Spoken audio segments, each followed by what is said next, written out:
Premonition यानी कि पूर्वाभास कभी ना कभी किसी ना किसी को होता रहता है, पर हम उस पर ध्यान नहीं देते और अंत में हम बहुत बड़ी मुसीबत में फंस जाते हैं। कई बार पूर्वाभास अपनी या किसी और की डेथ से भी रिलेटेड हो सकता है और हम उसे केवल एक बुरा सपना समझकर भुला देते हैं।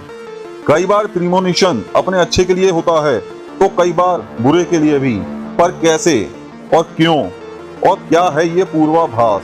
तो चलिए आज हम इसी मिस्टीरियस सब्जेक्ट पर बात करेंगे। यह विषय बहुत ही रोमांचकारी भी है, तो चलिए शुरू करते हैं बिना किसी चूतियापे के।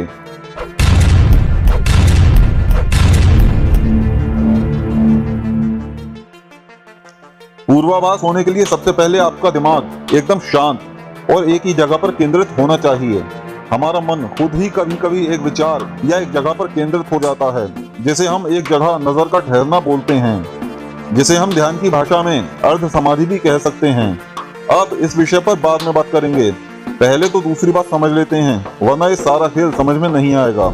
यहाँ पर पूरे ब्रह्मांड में जो भी घटित होता है, इसकी ऊर्जा पूरे ब्रह्मांड में फैल जाती है। समझें कि एक मिरर ब्रह्मांड भी है और वहाँ पर सब हम जैसे ही हूबहू हैं और वैसा ही घटित होता रहता है, या कहो हम उनका प्रतिरूप हैं। आपके किसी दोस्त का एक्सीडेंट उस प्रति ब्रह्मांड में होता है तो इस ब्रह्मांड में भी होना तय है, पर समय थोड़ा आगे या पीछे हो सकता है। बस उस ब्रह्मांड में घटी घटना की ऊर्जा इस ब्रह्मांड में हमारी तरफ आकर्षित होना कोई अचरज की बात नहीं है। तो उस ऊर्जा का अगर आपके उस अर्ध समाधि की अवस्था में संयोग से मिलान हो जाता है तो आपको वह दृश्य एकदम ऐसा ही देखेगा जैसा आपके साथ घटा है और आप चौंक जाते हैं, पर आप ध्यान नहीं देते। पर जब असल में आपके साथ वह घटना होती है तब आपको हैरानी होती है कि आपने वो दृश्य पहले ही देखा था। वो एक घटना घटती है, उसके पीछे कोई ना कोई वजह जरूर होती है, चाहे वह आपके कर्माधीन हो या प्रति ब्रह्मांड के अधीन, पर घटती जरूर है। और उसकी ऊर्जा जो इस ब्रह्मांड में फैलती है, उसके संपर्क में आने से वह दृश्य ताजा हो जाता है और ऐसा ही दिखाई देता है जैसा आपके साथ सच में हुआ है। डिस्क्रिप्शन में हॉलीवुड की एक फिल्म द फाइनल डेस्टिनेशन की लिंक दी है, जरूर देखें अगर आपका दिल कमजोर ना हो तो। इस फिल्म में एक लड़के को एक हवाई सफर के दौरान एक घटना दिखाई पड़ती है कि उस विमान की दुर्घटना होने वाली है और सारे यात्री मारे जाएंगे। वह विमान से नीचे उतरना चाहता है तो दूसरे कुछ लड़कों से लड़ाई हो जाती है और विमान सिक्योरिटी वाले उन 7 यात्रियों को नीचे उतार देते हैं। तब ये लड़का बता रहा है कि विमान की दुर्घटना होने वाली है, तब कोई उस पर विश्वास नहीं करता और थोड़ी देर बाद सच में वह विमान दुर्घटनाग्रस्त हो जाता है। वह 7 लोग जो जिंदा बच गए थे तो मौत उनका कैसे पीछा करती है, वह इस मूवी में दिखाया गया है। इस फिल्म की स्टोरी लाइन ही प्रीमोनिशन है, एक बार जरूर देखें। जब कोई घटना हमारे साथ घटती है तो उसकी ऊर्जा भी बनती है और यात्रा करके संभावित प्रति ब्रह्मांड तक पहुंचती है, तब संभव है वहां पर भी पूर्वाभास होता होगा। हम सभी के साथ जब भी किसी कार्य का प्रतिफल उठता है तब पहले से ही ईश्वर का हो या कुदरत या परमात्मा तय कर लेते हैं कि आपको उस कर्म का क्या फल देना चाहिए। तब ईश्वर द्वारा जो सोचा गया वह भी एक कर्म है तो उसकी भी ऊर्जा बनती है और संभावित यात्रा करके आपकी अर्ध समाधि की अवस्था में ज्ञान करा देती है। पर आप उस घटना को रोक नहीं सकते, जितना रोकने की कोशिश करोगे उतना ही ज्यादा भयंकर परिणाम होगा।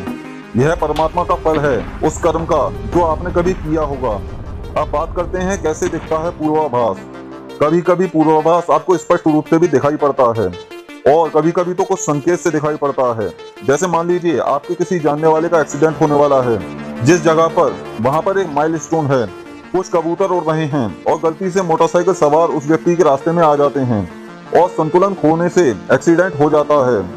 समझो ये घटना घटने वाली होती है तो आपको संभावित स्पष्ट रूप से भी दिख सकता है, या फिर कुछ संकेत जैसे पहले उस व्यक्ति का चेहरा, उसके बाद मोटरसाइकिल और उसके बाद कबूतर और फिर माइलस्टोन, या फिर एक्सीडेंट नहीं, ऐसा भी दिख सकता है। बस ऐसे संकेत भी मिलते हैं।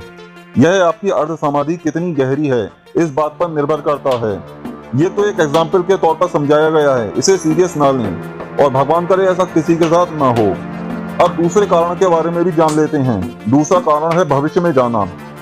अल्बर्ट आइंस्टीन ने भी अपनी थ्योरी से समझाने की कोशिश की थी कि भविष्य में जाना संभव है, पर उसके लिए प्रकाश से भी अधिक गति चाहिए। पर क्या आप जानते हैं आत्मा की और मन की गति तो प्रकाश की गति से भी 8 गुना ज्यादा तेज होती है। तो जब हम अर्ध समाधि की अवस्था में होते हैं तब अचानक से हमारी आत्मा स्वतः ही हमारे शरीर से बाहर निकल जाती है और उस क्षण के भविष्य में पहुंच जाती है जहां पर वह घटना घटती है। वह क्षण तो केवल 3 से 8 सेकंड का ही होता है। जो ध्यान नहीं करते उनके लिए पर उतने में भी सब दिखाई देता है, और जब आत्मा शरीर में दोबारा प्रवेश करती है तब वह घटना का स्मरण हो जाता है जिसे आपने देखा। असल में तो आपकी आत्मा ने वह दृश्य देखा था, पर जब आपकी आत्मा वापस आपके शरीर में आई तो ऐसा लगा जैसे आपने देखा हो। तो ये 2 कारणों से यह पूर्वाभास होता है। तीसरा कोई कारण हो तो मुझे पता नहीं, अगर आपको पता है तो जरूर बताएं। आई होप आपको मेरा ये वीडियो पसंद आया होगा। लाइक और शेयर करना ना भूलें। नीचे कमेंट में जरूर बताएं आपको कैसा लगा ये वीडियो। चलिए मिलते हैं अगले वीडियो में।